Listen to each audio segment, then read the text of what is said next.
Pinangunahan ni Pangulong Bongbong Marcos ang paggunita sa araw ng kasarinlan sa bantayog ng ating pambansang bayaning si Dr. Jose Rizal sa Maynila. Dito, binanatan ng Pangulo ang anyay mga salot sa ating kalayaan. Para bigyan ng mukha ang balita, Mobile Journal Julie Baiza. Ang kalayaan at ang demokrasya, tulad ng pag-ibig sa tinubuang lupa, kailangang inaalagaan, binabantayan at ipinaglalaban. Dahil ang totoong kalaban ng kalayaan ay ang pagiging manhid. Manhid sa hinain ng taong bayan, manhid sa kalagayan ng ating kapwa, manhid sa kapakanan ng ating bansa.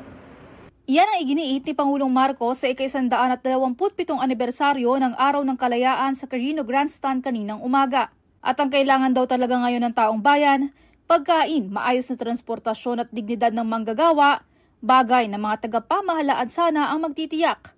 Kaya naman sino mang magkulang o umabuso dyan, dapat daw managot.